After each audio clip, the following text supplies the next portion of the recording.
넘어가도록 할게요. 그래서 그러면 지금부터는 뭘 말씀드릴 거냐면은 이제 진짜로 인공지능이 의사들과 친해지기예요. 네. 예. 그럼 사실 인공지능이 완벽하지는 않거든요. 네. 예. 그럼 뭐가 부족한데? 그럼 뭐가 부족해서 뭘 잘하면 의사들과 친해질 수 있을까? 예. 비둘기도 지금 이제 여러분들이 그 병원에 안 간다고 생각하신 거는 뭔가 부족하다고 생각해서 안 가시는 거잖아요. 그렇죠? 네네네. 그런 면들이 있겠죠. 그렇죠? 네. 생각해 보시면 답이 나오실 거예요. 인공지능도 마찬가지거든요. 그거를 어떻게 개선하고 있는지 그걸 한번 말씀드리도록 하겠습니다. 자, 한 꼭지 한 꼭지 볼 건데요. 여기 이제 로댕의 생각하는 사람입니다. 네. 네. 유명한 조각이죠. 네, 생각을 많이 하죠. 그러니까 어떨 때 생각을 많이 하게 되냐면은 저 같은 경우는 뭔가 잘못을 하면 생각을 많이 해요. 왜 잘못을 하면 반성을 할까요, 사람들은? 자기 전에 자꾸 생각나고. 그렇죠. 괴로우니까. 네. 네. 중요한 이유 중에 하나는 다시 그 실수를 반복하지 않으려고. 그렇죠. 네, 맞습니다. 왜냐하면 그 원인을 파악하고 싶잖아요. 그렇죠. 그러니까 계속 곱씹으면서 내가 왜 그랬을까 생각을 하는 거죠. 이렇게. 중요한 문제예요. 기술적 한계점이 있습니다. 설명 가능한 인공지능. 그러니까 인공지능이 내가 뭔가 잘못했으면 스스로 설명할 수 있어야 돼요. 네. 내가 뭘 잘못해서 틀렸구나. 이 환자를 잘못 진단했구나. 근데 그거를 현재 기술로서는 못합니다. 아직은. 네. 근데 이제 가능할 것 같이. 그렇죠. 네. 이제 제가 굉장히 의도를 많이 하고 있죠. 근데 인공지능의 진단이 틀리면은 이제 큰 문제가 생기는 거죠.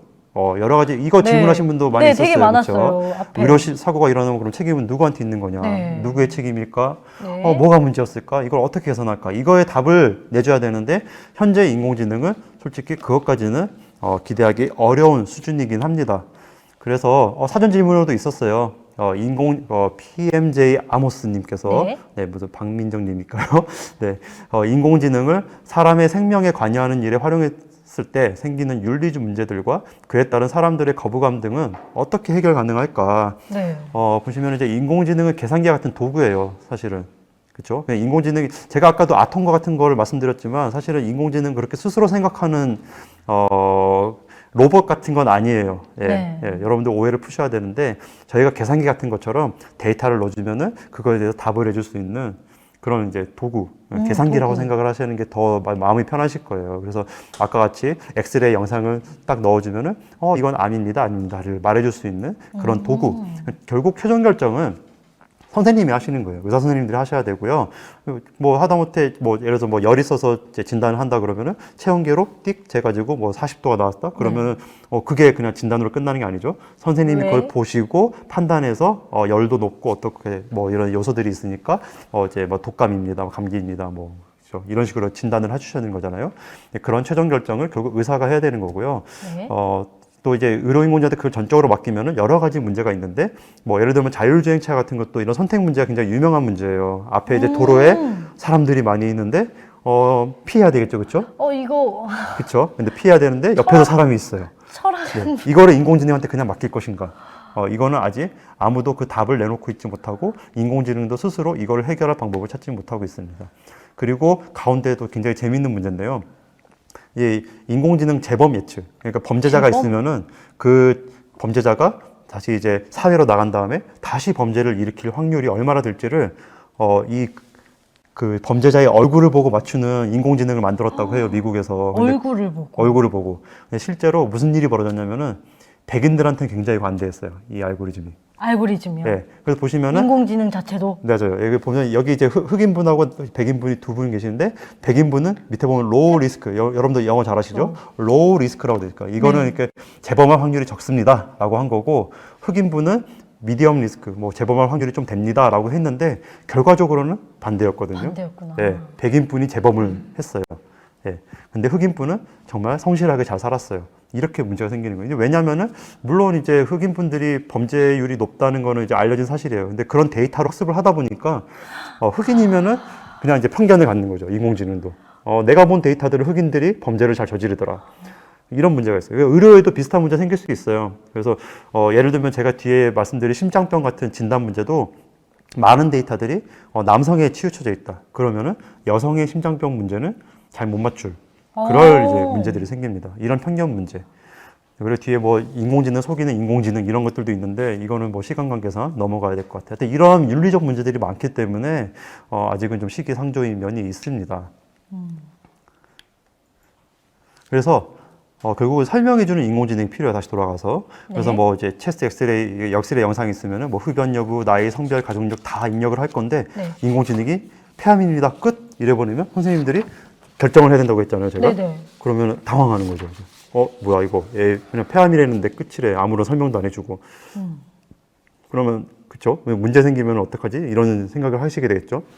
근데 뒤에처럼 밑에처럼 좌측 폐에 뭐 모양이 어떤 결절이 있고 네. 뭐 가족력과 흡연 기간을 고려할 때 또 이제 이렇게 확률로 185%의 확률로 폐암입니다. 그러면은 이제 이건 꽤 높은 확률로 폐암인데 이유도 타당하네. 그러면 이게 고려를 해보시고 역시 오케이 그러면은 이걸 믿을만 하겠다 이렇게 판단을 하실 수가 있겠죠. OX 그러니까 폐암이다 아니다만 이제 진단하는 게 아니라 그 원인 그렇죠. 원인까지 분석하고 이런 그쵸. 부분들이 있네요. 그렇죠. 애초에 그러면 이제 판단에 도움도 드리면서 또 혹시나 틀렸을 때는 그 원인을 이제 파악할 수가 있게 되는 거죠. 네.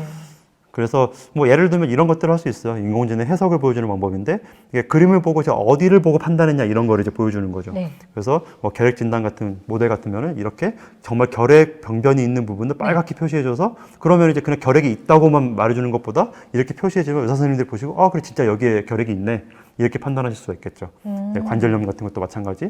보면 이제 관절염이 이렇게 막 연골이 닳아 없어지면 이게 위에 뼈가 붙으면서 아픈 거잖아요. 네네네. 그래서 닳아 없어진 부분을 이렇게 딱 표시를 해주면은 그래 이분은 관절염이 좀 심각한 상황이네. 맞게 네네. 잘 진단했네 인공지능이. 네. 이런 식으로 이제 판단을 할 수가 있는 거죠. 이런 식으로 도움을 드리는 거를 이제 하고 있고요. 아까 말씀드린 것처럼 뭐 진짜 이유가 뭐 어쩌고 이렇게 구구절절 설명하는 거는 네. 뭐 지금 현재 연구 중이지만 언젠가는 이제 될 거라고 생각을 합니다.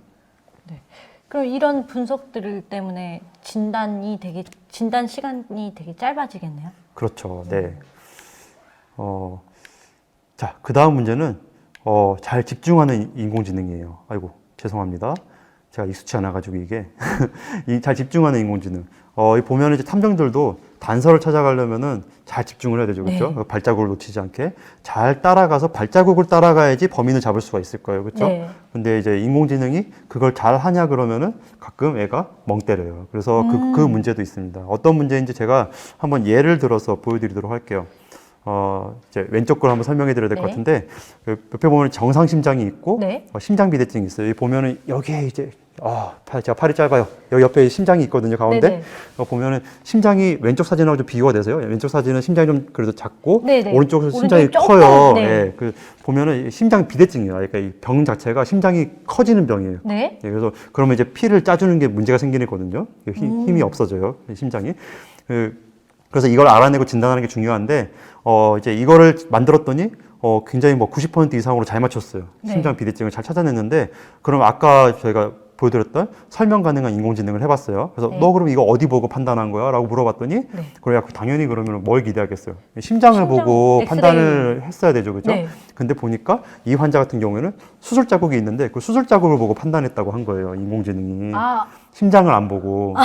예, 사실 말이 안 되죠. 근데 이게 어떻게 보면 말이 되는 거는 이게 이 사람이 이제 심장에 문제가 있으니까 한번 수술을 했던 거거든요. 네. 예, 그래서 뭐 굳이 따지자면은 틀린 건 아니긴 한데 네. 우리가 기대한 거하고는 다른 거죠. 네. 예, 심장을 보고 판단하지 않았으니까 이제 이런 문제가 생겼어요. 그래서 이것도 사실 문제거든요. 그러니까 잘 맞춘다고 끝이 아니라 정말 봐야 될 걸 보고 맞춰야 되는데 그러지 못한 거예요. 그래서 이런 것들을 하기 위해서 이제 자기 집중 학습, 이제 여러분들도 자기 주도 집중해서 공부하는 네. 방법을 스스로 깨우치시지 인공지능도 자기가 집중해야 될 부분을 스스로 학습하고 이제 잘 구분하도록 그런 배우는 그런 알고리즘이 있습니다. 그래서 오답 그냥 노트와 같이. 그렇죠. 예, 정답만 잘 맞추는 게 아니라 내가 정말 봐야 될 곳을 잘 보고 있냐를 스스로 알아낼 수 있는 이런 알고리즘도 같이 쓰여야지 그게 정말로 이제 의미가 있는 이제 인공지능 모델이 될 거라고 생각을 해요. 그래서 이런 것들도 많이 연구를 하고 있고요. 네.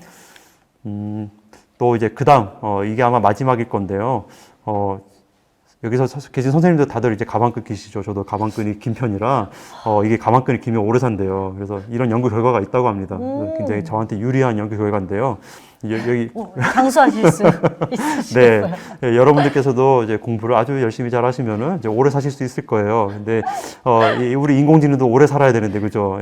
인공지능이 사실 아는 것만 알아요. 배운 것만 알아요. 이게 뭐가 문제인지 사실 또 감이 안 잡히실 수 있는데 제가 예를 들어서 말씀드리도록 할게요. 인공지능 모델들 지금 연구되고 있는 것들이 굉장히 가방끈이 짧아요. 무슨 문제냐면은 아까 보여드린 엑스레이 진단을 하는데 네. 폐암 진단, 폐결핵 진단, 폐렴 진단 이런 것들이 있으면은 문제가 뭐냐면 예를 들어서 폐렴 진단하는 인공지능이다. 그러면은 얘는 폐렴만 알아요. 폐렴만. 예. 무슨 일이 벌어지냐면 그래서 폐렴 진단하는 그 알고리즘한테 야, 너 이거 뭐야? 그랬는데 정상이에요.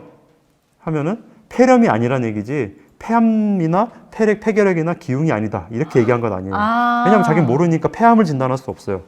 굉장히 문제죠, 그렇죠? 네. 그럼 얘가 정상이라고 했는데 나중에 폐암이야. 이러면 큰일 나는 거잖아요. 네네.